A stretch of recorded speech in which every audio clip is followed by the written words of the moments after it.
G'day, welcome back. This is the next video in my series on corresponding squares, and we're continuing that theme where I'm looking at historical pawn ending positions by historical figures in the chess world, just to get a bit of a perspective on how some of these ideas developed early on. Today we're looking at George Walker from 1841. We're going to look at two studies, very similar position. You can see in the thumbnail the first position we're going to look at. This is before corresponding squares is a thing, but obviously it was part of the thought process as they moved towards the end of the 19th century. So we'll just see how George Walker fits in with these developments. Okay, so let's quickly go to the capture screen. We'll have a quick look. First of all, George Walker himself. Here's his Wikipedia page. Now, the interesting thing here is he's a little bit like Gotham Chess of his day, I guess. He's pretty much a chess player, but also a publisher. Walker used his column in Bell's Life in London to propagate organising the famous 1851 chess tournament, which Anderson won. And obviously very heavily involved with some of the famous names of that time. Staunton and Harwitz and other famous players from the middle of the 19th century, and his little thumbnail picture. And then the other thing he was quite famous for is he's done a number of books: Celebrated Analysis of Philidor, Art of Chess Play, A Selection of Games, Chess Made Easy, Chess Studies. So did a lot of published books, so that's why he's pretty well known from that era. And the other quick website we'll look at is also the Harvey's website, which is all about chess endgames. There is George Walker looking very stately in his big chair, St George's Club in 1834, and you can see this is quite a number of the studies he had, and the two we're going to look at are very closely related. This one with the king on b3, and then the same position but with the king on a4. Both wins for white, and they're slightly a little bit tricky. And he's got the solutions there. We'll go through his solutions, but obviously what we want to do is solve them using the theory of corresponding squares. So I'll just load up the analysis page, and we're going to be following Keres again, because Keres covers this position in his book. Sorry, just before we go there, just one more thing here. I wanted to refresh the composer list we've been looking at.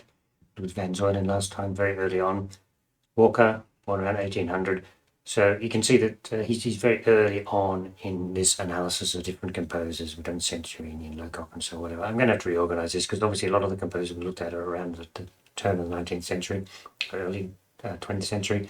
And when we had Lasker, Reichel on, we're going to have more people in that category.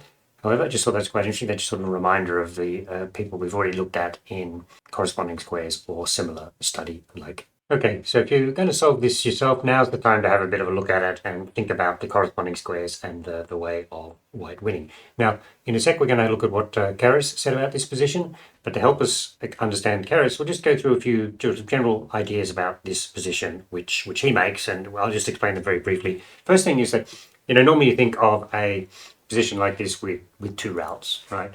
There's the route through the queen side and the route through the king side for white, and you think there might be some shortest route and should they correspond, all that sort of thing, but that's not what this problem is about, because you can see on the queen side there's simply no way through.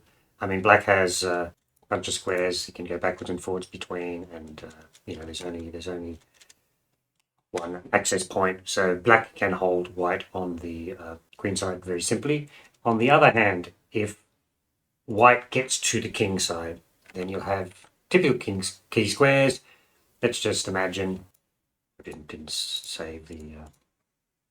Just waste a move just to demonstrate, right? If you go to this position here, black's dead lost because we have a tempo move, right? And we'll get through.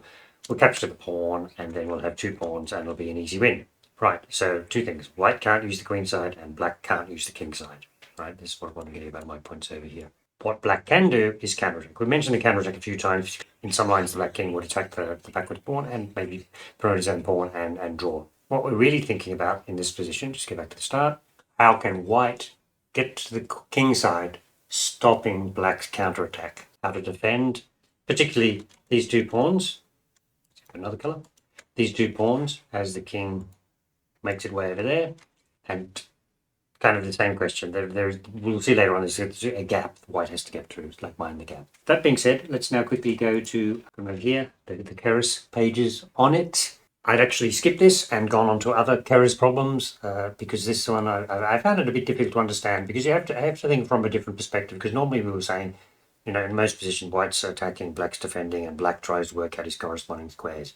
In this case, we've just flipped on its head, particularly just for the first bit we're going to look at is that how does white defend black's counterattack? So basically, there are corresponding squares which white has to be on to stop black from grabbing either the A pawn too early or the C pawn. Okay, so let's go through what Keras said. Okay, I like this setup better. We can see Keras's text and the analysis board. Okay, we'll just read down the second column because I think it's where you can read the full thing at your leisure. In order to win, the white king must reach d5 without allowing black in the meantime to capture the A pawn and be in a position to guard his pawn by king b4. When black plays king b4, white must be in a position to play king d3. So let's mark those squares out, right? What we're saying is the corresponding squares are b4 and d3. Let's have a look at what he says about that. Let's proceed further. When the black king was on a3, mark that square too, threatening to take the a pawn, white must be ready to answer this threat with king to d5. So we've got to move to e4. So we're making this route up here, and black will be too late because he would have taken the pawn, and then we will attack his pawn and we will grab his pawn and we will be winning. Okay, that's good. And then now we go back to this the corner ones, little corner squares which sort of link corresponding squares. Consequently, black's a4 controlling a3 and b4 corresponding to white's e3 controlling e4 and d3. And black's a5 controlling a4 and b4 corresponds to white's d2 controlling. So let's have a look at that. So what we're saying is from a4, black is threatening to go to both b4 and a3, so that is square 3, and there's only one square which has the same potential on the white side, so that is the e3 square, right? Then next one is if we are on a5, then we're threatening to go onto a 1 and a 3. We're just going to mark that there because you're not really going to be over e2, so basically you're on the d2 square, and this is the real key to the problem, this d2 square. And the d2 square, and then if black goes down to a file, then we move to e3, and if he attacks our pawn, we go to d3, and that all roads lead to Rome, and we'll get to square 2 eventually by doing it that way. If black backs off, then we just go to a d5 anyway.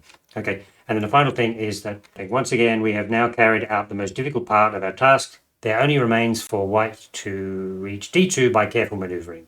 It's like a mind the gap type thing here. How do you get to d2? You get d2, you won. How do you get to d2? Because you need to stop the black king from attacking more quickly. And then he's mentioned one other thing. So basically what we can also say is these two squares here, which match onto 4 square corresponding to these two squares. You could also see c1, but basically what we're saying is he's got 2 squares which cover a5, and we have 2 squares which let us route into that magic d2 square as well. Okay, so cool. Okay, so you can see that in the diagram position, I moved the king out of the way here. Diagram position with king on b3, black to move loses because black would have to go back to a square marked 5, and we'll get a square marked 5 straight away. So the question is, how do we get to a square marked 5 if it's us to move? If we go to a square marked 5 straight away, then we're too slow. We can't get to the 3 square as black just goes down to a file, right? So we have to gain 1 tempo, and it's going to be a triangulation, or it's going to be corresponding squares. So what I've done is let's just quickly look at that, because these squares here are confusing. They're the black corresponding squares. Let's just bring up another one, save that, which kind of already encoded. So what we're saying is that both of a3 and b3, they're the two sort of corresponding squares to the a5 square, but we really want to be on b3, and then we'll win if it's black to move. The way to get there is a triangulation, and it's a simple win. We just go across to that. Black has to back off. We go to the 2 square. He doesn't have a 2 square. If he goes up to the 1 now, we go up to 1 and it's him to move. And if he stays there, well, then we've got on to one of them. Remember, these squares are marked as 5s in the previous thing. And these were the 5s. So that would be losing. If you go back to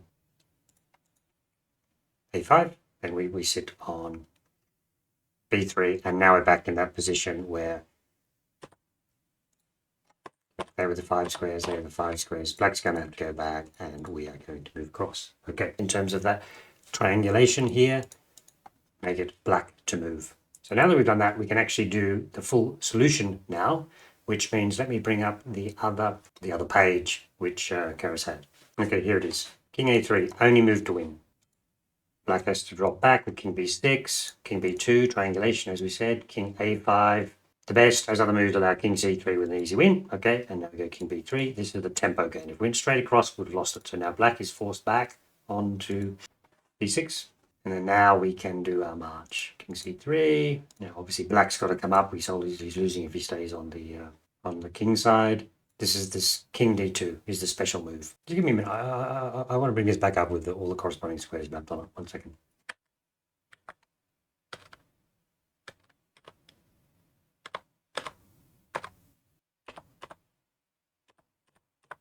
Okay, let's see. So we've just played king d2. Now black has a choice. King a4, according to Keres. That's the corresponding square number 2. So we have to move across to e3. And then if you go back to king b4, then we go to king d3. Once again, we're just doing these tempo gains. And white reaches his goal easily. So king a3. Now it's time to go for it. King up. King takes the pawn. King goes to d5. And you can see there's an alternate line there. This a3 check. Let's just might as well go through that. No need to. So rather than taking the pawn, if we drop back, lost that line down. Sorry about that. It looks like we can hold, but we're the guy with the check. So going to drop coverage of this pawn and we will win. That's a little bit more complicated, I thought, this one.